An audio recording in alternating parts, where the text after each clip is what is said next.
Olá, eu sou Luiz Spagnoli, sou psicanalista e terapeuta e quero iniciar uma série de vídeos que explicam sobre os transtornos mentais, os transtornos de personalidade e também as doenças neurodegenerativas, as doenças neurológicas, como por exemplo o mal de Alzheimer, uma doença descoberta e estudada inicialmente por Alois Alzheimer, um alemão que iniciou seus estudos a partir do século XIX até o começo do século XX, mas que apenas só a partir de 1977 é que o mal de Alzheimer deixou de ser encarado assim como uma consequência da velhice e passou a ser encarado como uma doença neurodegenerativa, porque inclusive com o avançar da idade e o aumento da expectativa de vida da população em geral,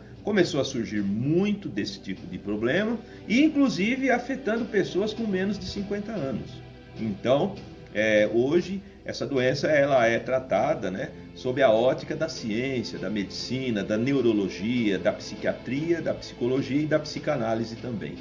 Então, diríamos o seguinte: é preciso compreender como é que é a fisiopatologia da doença para que eu, por exemplo, como psicanalista, possa procurar alternativas, estratégias para ajudar a pessoa a enfrentar essa situação da melhor forma possível e reduzindo os danos e inclusive resgatando a esperança, a vontade de viver e a contornar as dificuldades que vão surgindo. Esta seria principalmente a finalidade da psicanálise na abordagem dessa doença. E vamos explicar então como é que a doença funciona.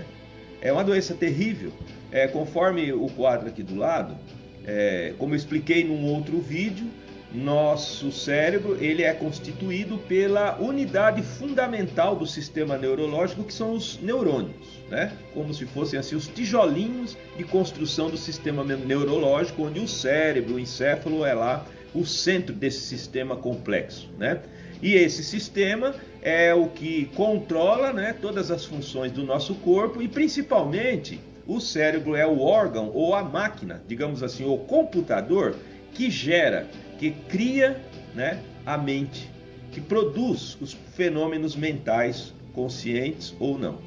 E os neurônios começam a sofrer uma agregação de certos tipos de proteínas, como as proteínas tau e as proteínas beta-amiloide. A ciência ainda não tem certeza do porquê que isso começa a acontecer em certas pessoas a partir de certa idade.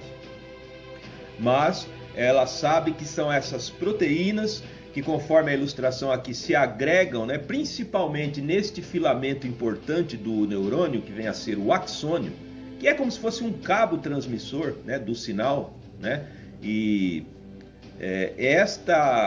este cabo ele é revestido com a mielina, que é como se fosse assim uma capa do fio, cuja finalidade dessa mielina é tornar rápida a transmissão do sinal, E consequentemente faz o sistema nervoso trabalhar assim com essa precisão e essa rapidez espantosa, do tipo assim, eu vou mexer o dedão do meu pé, instantaneamente, o órgão responde.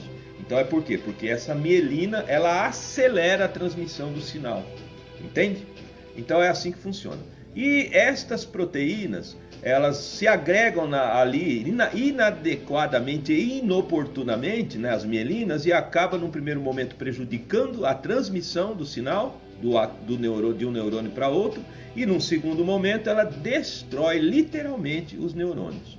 Então é por isso que, conforme aqui a ilustração, esta tomografia, o cérebro do portador de Alzheimer, com o avançar da doença, começa a encolher, literalmente, porque ele está perdendo massa encefálica, ele está perdendo neurônios. Então, essa mancha escura em volta do cérebro é a tal da hidrocefalia, que o líquido amniótico que fica entre, por exemplo, o cérebro e que também desce por dentro da medula, assim, para isolar o sistema neurológico das outras camadas do nosso organismo, ele começa então a ocupar aquele espaço vazio, sendo que essa hidrocefalia, quando observada, já é um indicador, um sinal de que a pessoa pode estar passando pelo mal de Alzheimer ou alguma outra doença neurodegenerativa. E também, o que acontece? Do ponto de vista neurológico, a pessoa então começa a perder massa, né, ou neurônios a partir das extremidades do cérebro, que justamente nessa parte mais externa do cérebro é onde ficam a sede de muitas atividades cognitivas, né, a memória de curto prazo. Então é por isso que a pessoa começa a manifestar como primeiros sintomas, por exemplo, esquecimento, mas não assim, esqueci onde eu deixei a chave, né?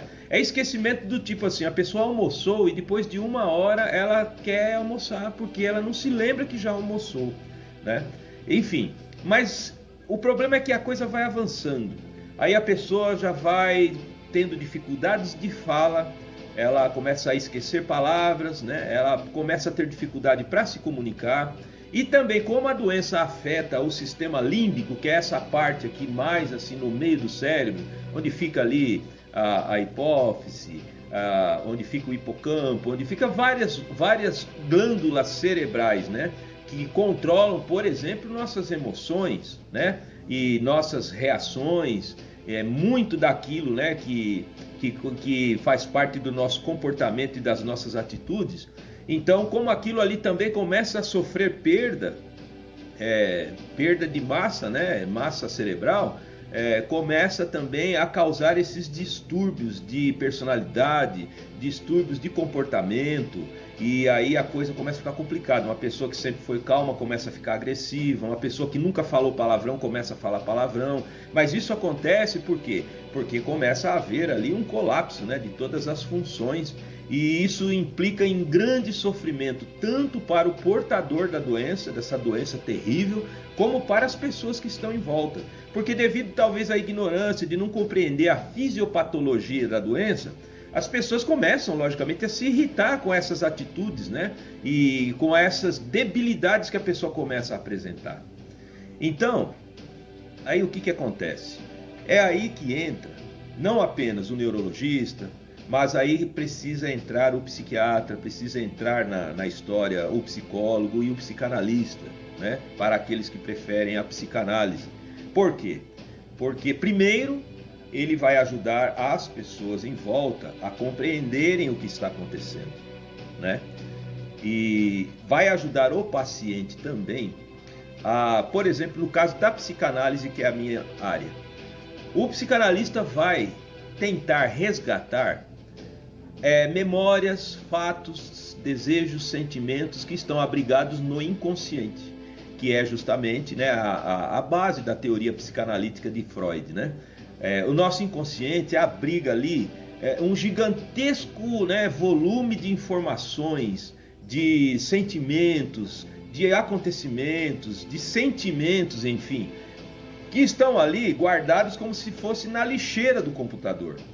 E já que a memória recente da pessoa está comprometida, né, ela começa a perder a identidade, começa a perder, ela se esquece até do nome das pessoas que conviveram com ela, nada melhor do que tentar resgatar do inconsciente fatos, acontecimentos importantes ali, para tentar suscitar, né, no paciente um pouco de alegria, um pouco de esperança e vontade de continuar vivendo e lutando. Porque o que pode ser feito?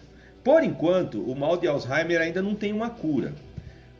Mas a ciência tem avançado muito com certos medicamentos que conseguem retardar, né, a evolução da doença.